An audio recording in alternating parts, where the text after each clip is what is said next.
The axial skeleton is one half of our skeletal system. This axial skeleton is responsible really for forming the longitudinal axis of our body. And in the skeleton picture that you see here, the axial skeleton is shown as being green in color or blue in color. If we take a closer look at this, part of it is called the skull, and the skull is formed by two sets of bones. We have the cranium and then also the facial bones, and their overall job or their overall function is a little bit different. For the cranium, the main job is to enclose and then also protect the brain. So the fragile brain is located just inside of the cranium. And then the facial bones, these are going to do two primary things. They are going to hold the eyes in position, and the position for our eyes is on the anterior side or on the front of our body. And then they also are responsible for helping us to show feelings or show emotion. And the way that they will do this is that they are going to work in conjunction with the facial muscles that will be attached to them. So if we look at a side view of the skull, the picture that we're seeing here is showing us both cranium bones and then also facial bones.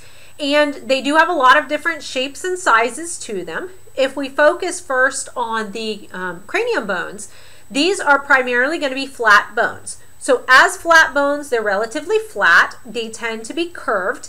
And additionally, they're going to have spongy bone on the inside, and that is sandwiched between compact bone on the outside. So we can see they do come in all different sizes to them. Another thing to point out about those cranium bones is that during the developmental process, they do get fused together. And those regions where they got fused, and you can see those as kind of the jagged lines that are here, those are what we call sutures. And depending on what bones are actually connecting and where they happen to be located at, they do have a different name to them. So this picture is showing you not only the name of the bones, but also the names of those sutured areas. To mention a few specific parts or regions that we do have on this image, one that I do want to specifically point out to you is this little region, this canal that we have. This is called the external acoustic meatus. This is going to be the canal that actually leads to the eardrum and then also to the middle ear. One other part to point out on here is what we call the styloid process. Process is what we call things that project or stick out, and this one certainly does project out. This process, the styloid process, is going to be responsible for connecting to a lot of different neck muscles that we have.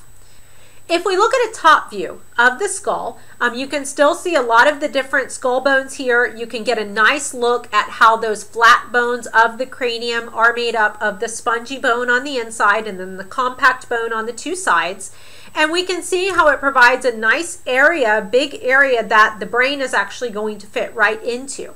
In addition to that, we do have that hole that is pretty obvious when you look at this top view of the skull, and this is called the foramen magnum. This is really a tunnel that allows for the connection of the spinal cord to the brain. Okay, so very important hole or opening that we do have. This would be just a look at the bottom side of it. So if we were looking at a bottom view of the skull, we can still see the hole, the tunnel that allows for the connection of the spinal cord to the brain. Okay, so that's the foramen magnum. And then you can also see a little bit more of the facial muscles here in this particular view. This would be the front view. The front view, we can see a lot of the facial muscles, so they're more obvious. We can also see the places where the eyes are actually going to sit. That was one of the purposes or the functions of the facial bones, was to position the eyes, hold them in place. And then the other bones that you see right here, these facial bones, they are going to be connected to facial muscles that they will work together with to allow us to communicate facial expressions and feelings to each other. The mandible is the largest bone of the face, and one thing that makes this a little bit different from the other facial bones is that this is going to be one that is really freely movable, so that allows us to actually open our mouth and our jaws. Another bone that's part of the axial skeleton is the hyoid bone. The hyoid bone is an irregularly shaped bone that happens to be located in the mid-neck region. What's unique about this bone is that it is suspended. And by suspended, this means that it is not directly attached or directly articulated with any other bone. So the other bones that make up our skeleton, they are going to be articulated or connected with other bones. Here's a look at the skull of a newborn.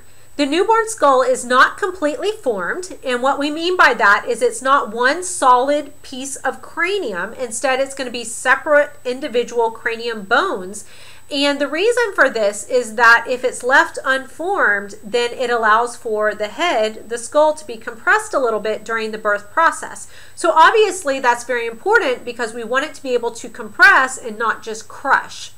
So this is really why we do have these sutures. The sutures are where the bones are going to ultimately connect and fuse together. So here you can see that there is actually a pretty big gap here in the middle at the top, right on the top of the head. You may have felt this before in a newborn baby. This is called the anterior fontanelle. And then you can see that side view, we've got some other fontanelles. They're not quite as large, but all of these are going to fill in, they're going to fuse together so that as the baby ages, we don't need it to be able to compress anymore. So as the baby ages, they are going to fuse together, and this is going to definitely provide more protection for that very precious brain that's enclosed inside the cranium. The axial skeleton also includes the vertebral column. And this is something that we commonly refer to as the spine. This is going to extend all the way from the skull down to the pelvis. And when we look at it, this is essentially going to be a bunch of bones that are stacked on top of each other. This is 26 bones specifically, and they're very irregularly shaped. They're connected together into a curved but flexible structure. And in between each of these vertebrae, which is what we call the individual pieces, is going to be an intervertebral disc. So you will have a special little disc shown here in blue that separates each one of these from the other. Now the purpose of the spine is that this is going to enclose and then protect the spinal cord. Now if we look at an actual one of these vertebrae, you can see that they are definitely very irregularly shaped. They have a number of processes on them, which are projections, and they have different names depending on where they happen to be at. And then they also have a concave area, which we call the body. The body is going to be the weight-bearing part of the column, and so again, it's kind of a flat, kind of concave area. And then we also have this hole in the middle called the vertebral foramen. This hole is going to be the location where the spinal cord is actually going to run from one vertebrae to the next, and ultimately it is going to connect to the brain. This picture right here is just showing us some of the different regions of the spinal column. Depending on the region that we're looking at, the bones do have a different shape to them. So the ones that you find at the top, which are what we call the atlas and the axis, they have a different shape than what you would find at the bottom, which is going to be the lumbar vertebrae. All of these are going to be connected to the sacrum and then also the coccyx. So these are found at the very bottom of the vertebral column, and the coccyx is really a remnant of a tail location. So we call that our tailbone. The thoracic cage is the third part of the axial skeleton. This is going to include the sternum, the ribs, and the thoracic vertebrae, and it really forms a cage of bones. It surrounds a lot of vital organs that we do have in our chest.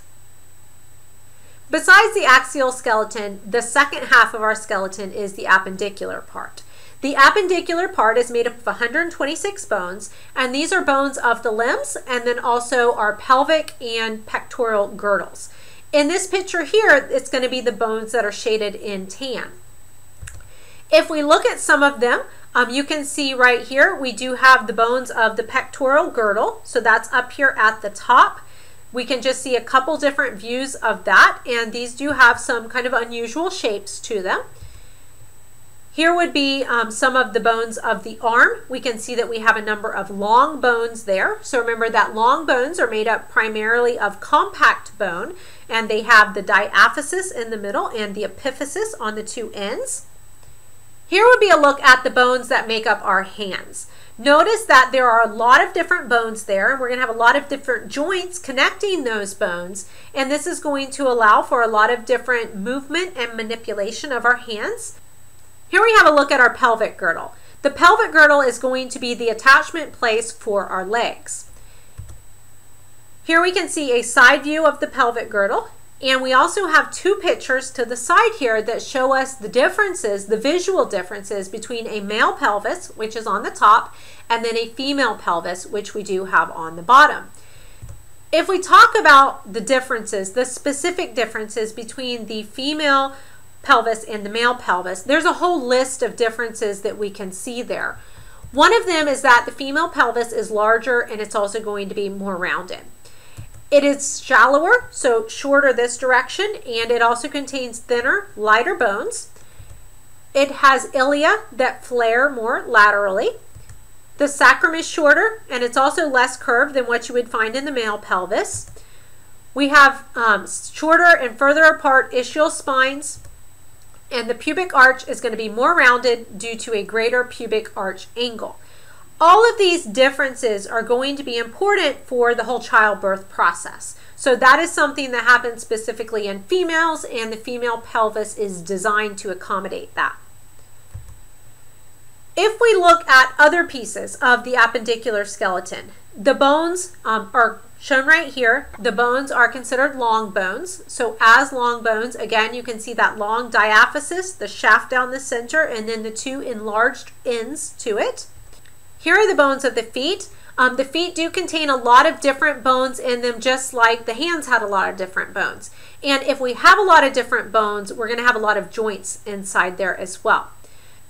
If we talk about the joints, we can also call them articulations. These are specifically locations where two or more bones actually meet.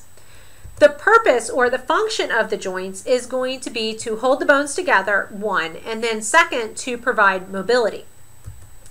There are basically three different types of joints. We have synarthrosis. This is going to be immovable joints. We have amphiarthrosis, which are slightly movable joints. And then we have diarthrosis, which are going to be freely movable joints. If we look at different types of joints, the cartilaginous joints, these are going to be when we have both of the bone ends connected by fibrocartilage. And you can see several different examples of that where we do have them connected by fibrocartilage. The fibrous joints are going to be joints where the bone ends are connected together by fibrous tissue. And then if we look at the synovial joints, this is going to be where the bone ends are actually separated by a joint cavity, and many times we will have some synovial fluid inside that cavity that is separating the two bones. If we take a closer look at a synovial joint, these are the joints that have that space that is separating the two bones. If we point out a few key parts here, both of the bones that are involved are going to be covered by cartilage. We call this articular cartilage, and you could also call it hyaline cartilage. We have a cavity between the bones, and the cavity is going to be filled with synovial fluid, which is for lubrication purposes.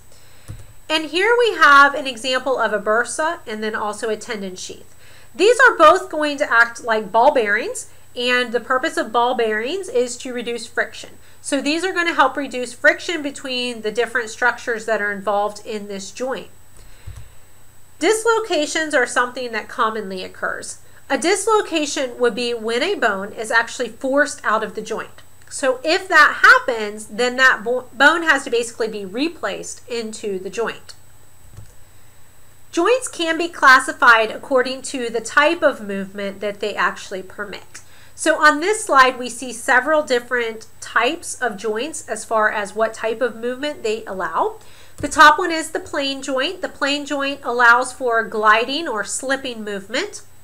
The hinge joint acts like a hinge. We can also have a pivot joint, which is really similar. Both of these are going to permit an angular type movement. The next one is what we call the saddle joint or the cotylar joint. And this permits a side-to-side movement, or kind of a rocking.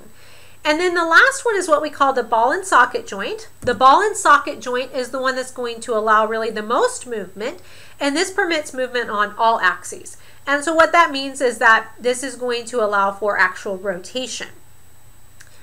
We can also have many problems of the joints, and if we just look at a few of those, bursitis is a pretty common one. Bursitis is described as inflammation of the bursa or the synovial membrane. Sprains happen a lot as well. Sprains are a damage or an actual tearing of the ligaments or the tendons that reinforce the joint. And then arthritis is extremely common, and this is an inflammation or degeneration of the joints. With arthritis, we do have a couple different types. We can have acute arthritis. This usually results from some type of bacterial infection, and to treat this, since it is a bacterial infection, typically antibiotics are used. The other type is what we call chronic arthritis. This includes osteoarthritis, rheumatoid arthritis, and then also gouty arthritis. If we take a quick look at those, osteoarthritis is the most common form of arthritis that we do have. And osteoarthritis typically affects the elderly. If we look at the picture right here, you can see the difference between a healthy joint and one that has osteoarthritis. This is going to result from a breakdown of the articular cartilage, and that was supposed to really cover the ends of both of the bones. So you have a breakdown of that, and once we have a breakdown of that, the bone is going to thicken, and extra bone tissue being there is going to restrict the overall movement of the bone. So this can be something that is pretty painful, can be lifestyle disruptive. Rheumatoid arthritis is a more serious condition. You can see pretty much a hand that has been deformed by rheumatoid arthritis in the image right here. This is one that typically occurs, it starts to occur at least in the 40 to 50-year-old age range. This is going to be something that is marked by remissions and then flare-ups, so it tends to kind of go away for a little while and it comes back. And this is really an autoimmune disorder. It is a disease that destroys the synovial membranes. In this case, the cartilage is going to be destroyed, and that cartilage gets replaced by scar tissue. And as the scar tissue ossifies, so as it turns to bone, that ends up, if it's a severe case, it actually fuses the bones together. And if the bones fuse together, we call that ankylosis, and that would be a complete restriction of movement because we'll no longer have a movable joint there because now we have bone formed. A third type of arthritis, chronic arthritis, is what we call gouty arthritis. This is something that can be hereditary, so there can be certain genetic factors that make someone more prone to gouty arthritis. And this is an accumulation of uric acid. And this accumulation of uric acid is deposited in the soft tissue of joints. And these are like little fibrous needles that accumulate. And these can cause bones to fuse, and they can cause to immobilize joints. It can be something that is quite painful. In the image here, you can see some of those uric acid crystals that would be causing the problems. If we finish it up talking about some developmental aspects of the skeleton, it is important to note that our skeleton does change in its overall composition and really the shapes of our bones from the time we're conceived throughout our entire lifetime. Our first long bones that are formed are going to be primarily cartilage, and then that's going to change as we age. And then the first flat bones that are formed are made up of fibrous membranes. So that's going to be the bones that we do have primarily making up our skull, and then the ribs. If we talk about developmental aspects of the skull specifically, early skull growth is due primarily to brain growth. There is a lot of growth of the brain from a newborn and then in those first few years of life. Between the ages of 6 and 11, we see a lot of development in the facial bones. So we will notice with the skull that we have a lot of growing out of the face. And you can see that in the picture here at the top, that you then have kind of a projection of the jaw. And that's not something that we see when we're talking about newborns. And then another thing, if you look at the picture at the bottom, you can see that the proportion of the skeleton that is the skull is going to decrease as we age. So at birth, the head and the trunk themselves together are about 1.5 times the length of the lower limbs. And then later on, it begins to even itself out a lot more. On this last slide here, we have a look at osteoporosis. This is a very common bone thinning disease. And if you look at the picture over here, this microscopic image at the top, it shows a bone that has osteoporosis, and then we have a healthy bone at the bottom. And you can see that there are very large hollowed out areas in the picture at the top. If you look at what that results in, that is going to result in an overall curvature to the body, and it also results in an overall decrease in stature. So this is something that is much more common in women, and it's also going to be much more common as we get older.